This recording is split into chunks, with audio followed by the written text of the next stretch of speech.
To get a breakdown on the NBA All-Star Weekend, I had to bring in none other than my good buddy from the Empire State back in New York. He is Mikey Domagala at Courtside Buzz. Okay, that's one of many buzzes that he's got going on. He does a great job. He's got Courtside Buzz, which covers the NBA. He's got Combat Buzz, which is getting going there as far as the contact sports, and football Blitz Buzz, and then he's got Strikeout Buzz coming up with baseball season. So a lot of buzzing going on. Mikey D, always kind enough to join KT. And when I was on my late show from 8 to 10, Mikey D'd still come on, be after midnight back. He's like, hey, KT, I got you, man. Don't worry about it. Mikey D, how are things going back in New York?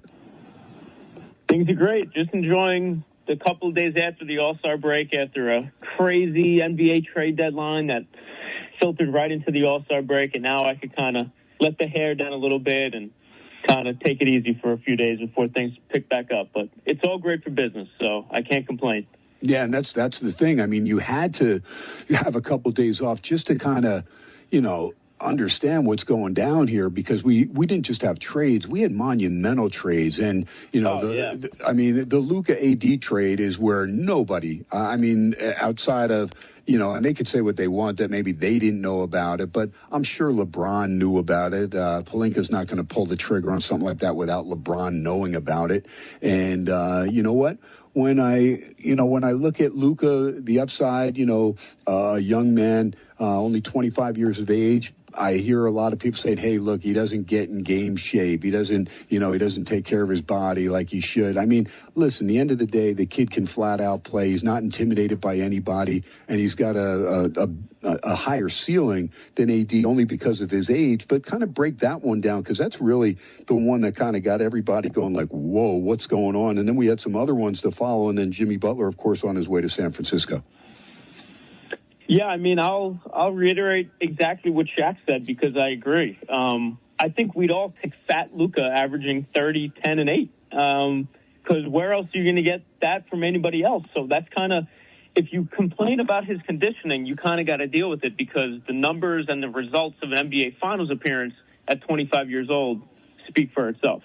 That's a great. You know what though? That's a great call, Mikey. I don't want to cut you off, but that's a great call. And I remember people used to criticize Warren Sapp when he was playing with the Tampa Bay Buccaneers, because he was carrying around that thick middle. And then there were several other NBA players throughout the years that carried that extra weight. But if they could play like that and it didn't really take away from the play, so what if they weren't a poster child for, Lifetime Gym? At the end of the day, if they could play at that weight, you know what? I don't care. I'm not going to, if it's not broke, don't fix it. And like you said, Shaq made a good point there. You know what? The guy can score 30, 30, 10, and 8? I mean, I'll take that all day. Yep.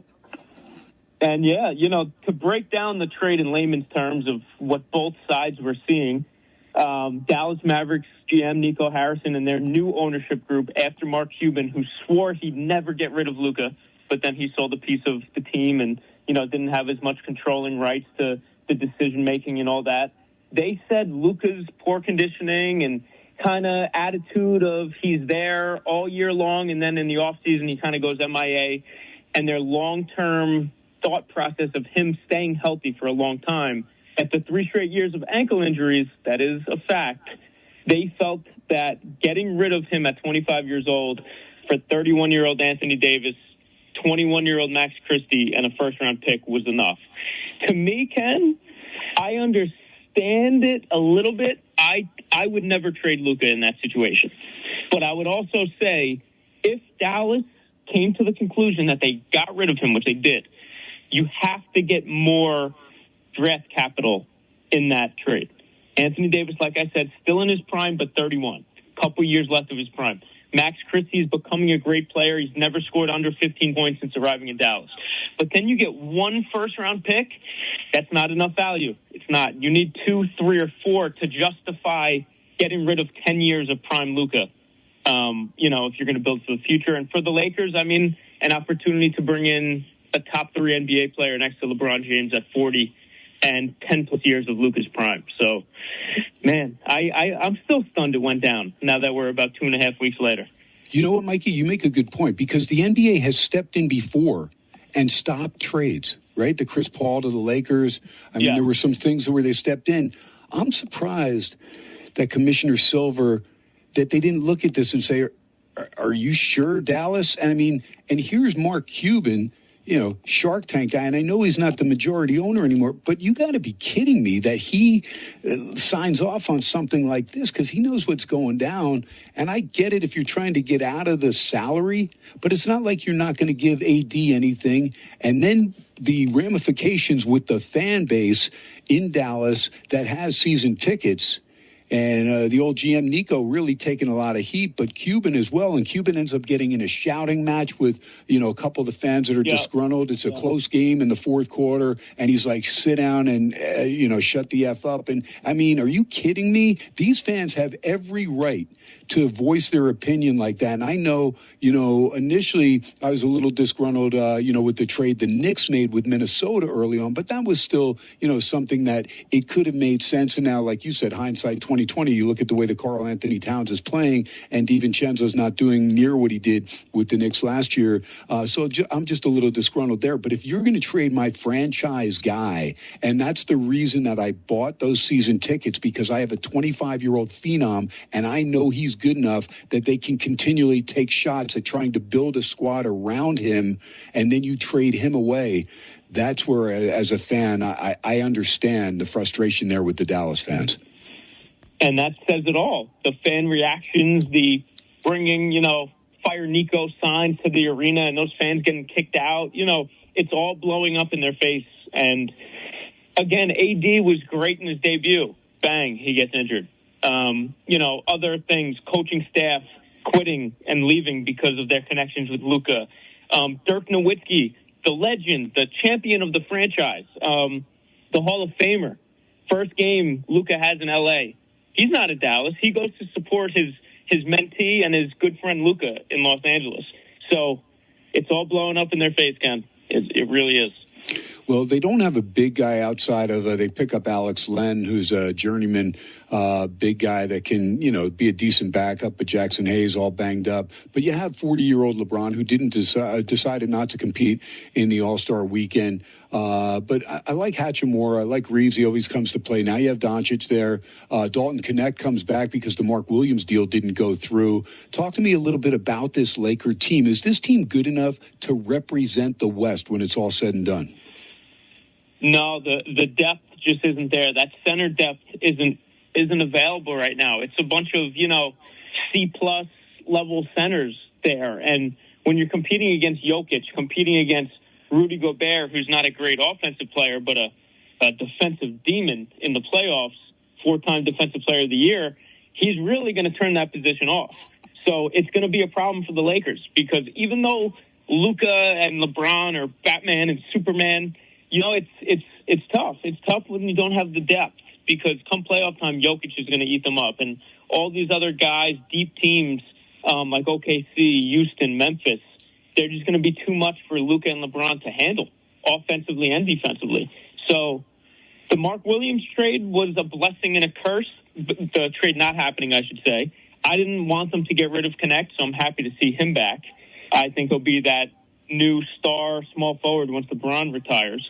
And then if the trade did happen, getting Mark Williams, an injury-prone guy who has played just 82 games, a full NBA season over his first 3 years, that's 2 full missing seasons right there, Ken. That's a big red flag. So getting him, injury-prone guy, it wouldn't have worked out anyway. So I'm kind of happy in favor of the Lakers that it went down that way. All right, so OKC sitting at 44-10 in the Western Conference. We know SGA, Shai Gilgeous-Alexander has been phenomenal. Dort's played really solid ball. Jalen Williams at times playing really good. You're getting Holmgren back now. And then Hartenstein, coming in and giving you that pivot guy. And they've got the other Jalen Williams as well. They've got players here. How good is this team? And I know Caruso's got to be healthy. He's a little bit banged up, so is Cason Wallace right now. But how good is OKC? Are they the team to beat based on their record, or you still think Dallas, when they get healthy, could be that team? Because you mentioned Jokic, and we know how good that team is, but this is a team that's all beat up. They have the veteran Russell Westbrook, who, is actually playing pretty decent ball, but Michael Porter Jr., he's got to be 100%. Aaron Gordon, another guy that we missed for the slam dunk contest, and he's banged up. So you have Jamal Murray and Jokic are the only two healthy going forward. A decent bench there. Strawther at times looks pretty good, and Brown. What about this Denver team, and what about OKC? Who's the team to beat in the West? It's OKC, but real quick, I actually forgot about Dallas, that if Dallas is healthy, imagine they face the Lakers with all the new acquisitions, AD going against LeBron and Luka against the Mavs. That would be a treat and a sight to see. But back to who that top dog is in the West. It's got to be OKC. The depth is incredible. You got two lockdown defensive centers in Hartenstein and Chet. Shea's averaging 35 a game, could break into the 40s anytime he wants. Jalen Williams is an all-star. Lou Dort, great defensive guy, and a great shooting bench. Aaron Wiggins and Cason Wallace are two, six men of the year candidates, and off the bench, raining threes. So this team is ridiculously good. They are still on the younger side a little bit, but Mark Daigneault is doing a phenomenal job there. As great offensively as they are, they're a great defensive team as well on the perimeter and on the wing. So they're going to give every team headaches. I mean, Shea, I don't want to say he's like a Kobe Bryant, a Michael Jordan, but with that mid-range game and the ability to get to the free throw line, that post fade, he's got aspects of their game, even though he's not as great as them. I don't want anybody freaking out. I'm not saying he's on their level yet, but he's a modern-day Kobe Bryant, Michael Jordan, where he could get fouled, shoot the mid-range, and just dictate the entire game. So we'll see. They're definitely the top dog out west. Mikey Domagala, our guest at Courtside Buzz. Follow his activity there as far as the association. It's hard for me to understand how this Phoenix Suns team is sitting 2 games under 500. They're not even in the play-in round. They're sitting a game and a half out behind Golden State and Sacramento. And I just don't know if it's going to get any better. You still have Durant. A lot of people thought he was going to be moved. Devin Booker is there. I mean, between those two guys, you get 53 a game. Bradley Beal not doing a bad job. Grayson Allen, banged up and then, struggling, to be consistent after getting the big contract. Nick Richards, I like the move there if you get the quality play from Richards. What about this Phoenix Suns team? Because I just feel like this team's a mess right now. It really is. It really is. Brian Windhorst the other day on ESPN made a comment that the locker room is totally gone. Under 500 for a team with a few superstars, great players in Grayson Allen, and a team who made great free agency and trade moves. It's kind of unbelievable, but that tells you it's not about the star power. It's about the chemistry. It's about who can fit in every position on the court with one basketball. There's not 3 basketballs for Beal, KD, and Booker. There's one. And I think this proves that Devin Booker is slightly overrated when it comes to impacting winning. And I would have to say that people say Kevin Durant's a top 10 player all time, top 15. But other than his time in Golden State, what has he really accomplished? What has he really won? What has he really led? I love KD. I think he's a top 10, even top 5 talent of all time. But he needs to start taking over basketball games and needs to start winning games if he wants to stay in Phoenix. Because there's rumors that he's going to be traded this offseason. And if things continue this way, I could see a total rebuild in Phoenix. So we'll see what happens. Yeah, it's crazy stuff. Real quick, this Clippers team, I just love the way Harden's playing. And, he seems to come and bring his game every night, almost 22 a game, 6 boards, almost 9 assists a game. Pretty good stuff. And Norman Powell, we knew he was going to be a player, no question. Can we get a healthy Kawhi? We know Zubac's down low is going to give you the 15 and 13. That's pretty impressive stuff. What about this Clippers team? Because they kind of still go under the radar. Can this team get healthy enough to make a run? I think with full health or even with Kawhi a little banged up, this team will make a run. They're one of the deepest teams in the NBA. They just added Ben Simmons, which is a great pickup. We got a coaching staff over there and Ty Lue at the top assistant coach in Jeff Van Gundy, really locking this team in on defense. They're one of the best defensive teams in the NBA. Their offensive schemes are incredible, with Harden at the one, playing like an all-star, some of his best basketball since his Houston days. Got to give them a lot of credit. Like you said, Norm Powell and Zubac are playing at an all-star level, even though they didn't get the nod. They're really good, Ken. Really, really, really good. And if you watch them, it's almost like you forget about some other crap you see in the NBA because they play beautiful basketball. So I think they can stun a few teams, especially if Kawhi is healthy. And it all starts at the top. You got to give Ty Lue and Van Gundy that credit, because James Harden, was kind of fading off a little bit these last few years in Philadelphia, not really caring as much. And now he's all in. He wants that ring. He's playing elite basketball, and they're really playing great two-way ball. Yeah, it is unreal. Think back to that old OKC team, right, with Harden and Westbrook and Durant, and they're all three of those guys are still playing pretty solid basketball late in their career. Cleveland, Boston, the Knicks in the East, those three. But the Knicks showed when Boston went to the Garden the last time, Madison Square Garden, that they just weren't up to the test. They got blown out from start to finish in that game. As a Knicks fan, it always just seems like just when you think you're good, you're going to run into Boston. Doesn't matter home or road, and probably going to struggle. This Cavaliers team, same thing. They ran into Boston, and they got beat up pretty good in their last meeting, and that was also in Cleveland. But Cavs still with the best record in the Eastern Conference. Real quick, got about a minute and a half. Cleveland, the Knicks, either one of those teams, are they going to be able to dethrone Boston, or the Celtics, in your guesstimation, get back to the finals? Not just being a biased Knicks fan here. I don't want anybody to think that's what I'm being. But, Ken, that last game at MSG was telling. That was without Kristaps Porzingis and Drew Holiday for the Celtics. So my Knicks are just lacking some depth. They need Mitchell Robinson back. They need another piece off the bench to, contend with the flurry of Peyton Pritchard off the pine. Cleveland, an amazing trade pickup of DeAndre Hunter from Atlanta on the deadline. I've been kind of vouching for the fact that Boston's a little overrated this year. Not the same team they were last year. Their game plan is to chuck threes, not really taking inside as much, even though they killed my Knicks in the paint. I could see Cleveland taking them to 6 or 7 games in the Eastern Conference Finals and beating them. I think that's how strong their chemistry is and how great of a coach Kenny Atkinson has been for them. And Mitchell, Mobley, Allen, and Garland, that quartet has been amazing.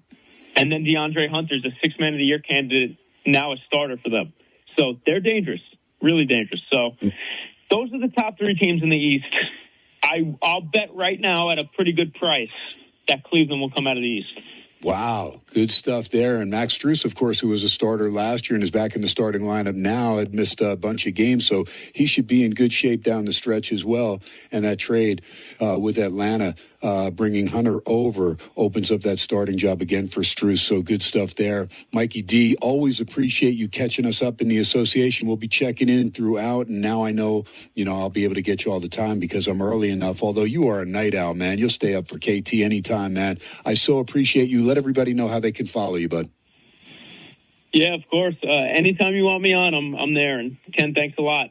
Follow Courtside Buzz for all basketball news, rumors, trades, and facts on every social media platform there is. Like Ken mentioned earlier, we've also gone to Combat Sports for Combat Buzz and Blitz Buzz for all things NFL and college football. And this upcoming baseball season, there'll be Strikeout Buzz. So that's the newest project we got going there. We grind every day, and without the grind, we wouldn't have 4 million plus followers. So follow it all along for the best sports content out there. No doubt about it. He's Mikey Domagala, and that's going to do it for KT on a huge show Monday, abbreviated show tomorrow, and then a full show on Wednesday. A little Zach Wild, Ozzy Osbourne in the background, a little No More Tears, one of Zach's biggest songs. My brother-in-law, Northern Iowa, putting away Murray State.